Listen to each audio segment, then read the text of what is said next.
pointed out to Nick Saban in Tuscaloosa with more on Tua. We are to be up here with Tua today, and certainly thank you all for coming, showing interest in Tua and, our program here at Alabama. Tua has probably had as much of an impact on our program here as any player that we've ever had. And I'm not just talking about as a football player. He's got great character.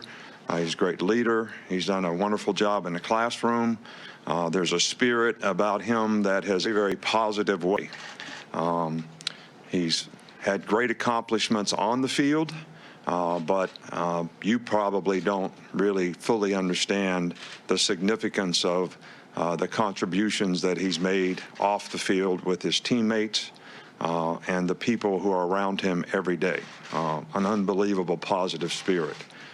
He's helped us, continue the streak to 9 of 11 win seasons. He's won a national championship here with his performance. He's won an SEC championship. And he's also helped us to extend the streak of being in the top 10 to 12 seasons. And I don't think his contribution is not appreciated because it's been outstanding. He's on course to graduate. I think he needs like 17 credits or something like that to graduate. I don't think he's ever been in my office one time the whole time he's been here for anything but something that's positive in terms of helping him or, helping the rest of our program. I know this has been a very difficult decision for him and his family. Our role in that is not to make a decision, but only to provide all the information that we can, whether it's physical, medical, spiritual, and every way that we can, to help any of our players, make their decision. And I know some of the guys have announced on social media what they're going to do. There'll probably be a couple other announcements forthcoming, but I think it's fitting that a guy that has had such an impact, on our program, on college football, that we have a press conference here today. And with that, I'll turn it over to Tua, and he can announce his decision. Thank you.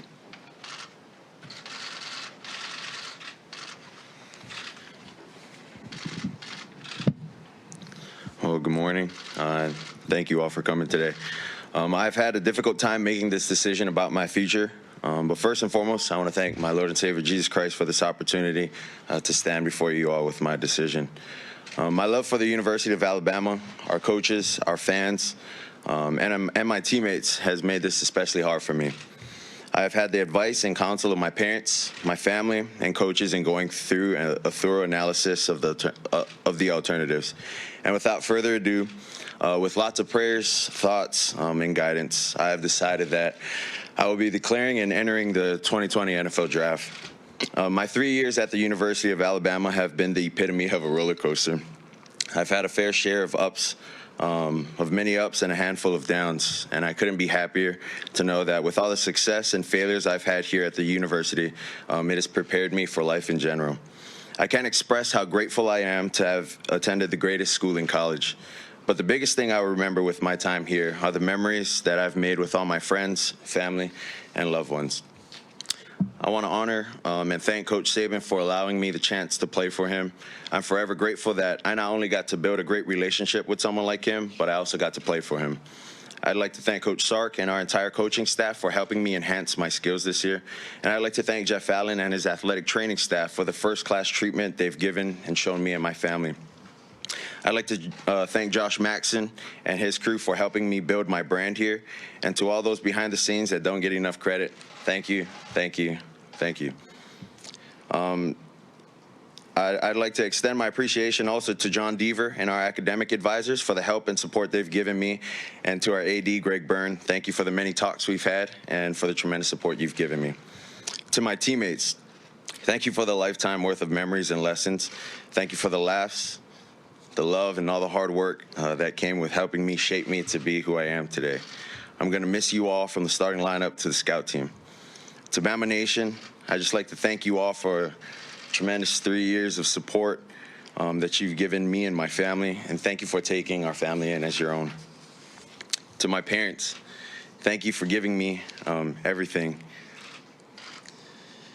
Thank you for everything, and thank you guys for instilling everything you had in me, and thank you for your continuous love, support, and especially prayers. I'd like to thank my family and everyone who's been involved in this process. Like I've heard my parents say many times, it takes a village to raise a child, so thank you all. As I wrap things up, there will still be a Tagovailoa here playing football, and it's my little brother, Talia. And I plan to stay close to the university and always be a part of the Alabama family. So I'd like to leave you all with this. From one of my favorite Tim McGraw songs, when you get where you're going, don't forget, turn back around and help the next one in line. Always stay humble and kind. Thank you all so, so much. God bless and Roll Tide.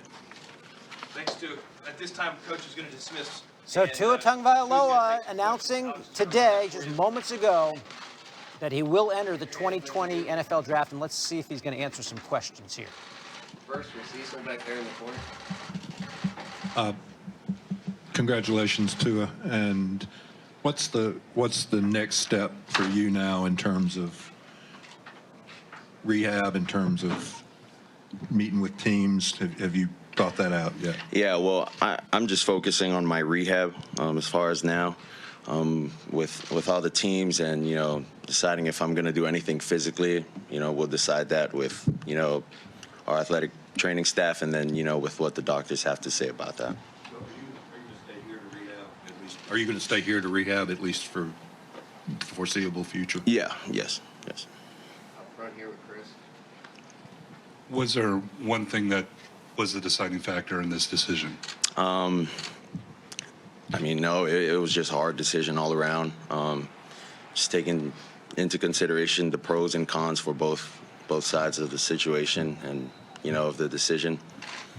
And I got to see guidance from my family. We prayed a lot about it, and this is a decision that I'm gonna have to live with, and so I made it, and I'm good with it. Over here in the middle with Al. Tua, you went to New York this weekend to kind of get an evaluation. What kind of feedback did you hear from doctors there, and what that kind of tell you about the foreseeable future? Well, I don't think any of the doctors can tell, the foreseeable future. None of the guys rehabbing me can tell that. From what they've seen, in New York, everything looks good, but you can't really tell until the 3-month mark or the 4-month mark, So that's the gauge on all of that. We're on the left with John. Another feedback question. What did you hear from NFL types, NFL teams, executives, scouts, whatever, about, because it's kind of a unique situation to be in? Yeah, it's a unique situation for sure. With my hip,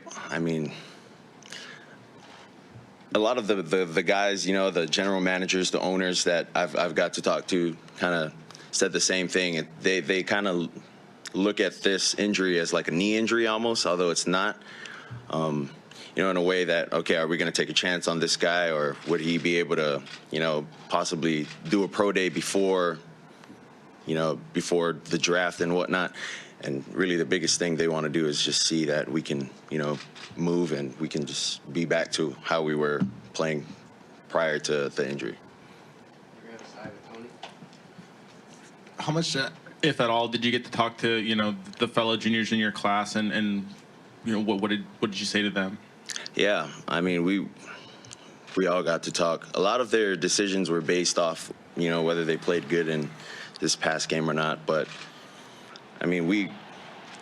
we all pretty much knew what everyone was going to do, kind of prior to the game, but it wasn't set. And they don't. A lot of guys in my class, we don't have to share any of that information, But a lot of them have made their decisions pretty clear, up to this point. So. In the middle with Michael. Now that you're leaving, what are your thoughts on the quarterback competition that'll be coming in the fall? Yeah, it'll be good. I'm looking forward to it. They got another guy coming in, Bryce Young. He looked really good at his All-American game. I mean, if you love competition, now's the best time for it, for Mac Jones, for my little brother, and for that Bryce Young, the incoming freshman. So. All right, next man up in Bama. They're already talking about next year's quarterback competition. His brother Taulia, of course, one of the guys will be competing for that job. And you take a look at Tua and what he's done in his career. That 93 number up there, the best total QBR since the metric was developed, gives you an idea of the impact. We heard Nick Saban at the beginning saying he's not sure there's ever been a player who's had more impact on his program both on and off the field than Tua Tagovailoa.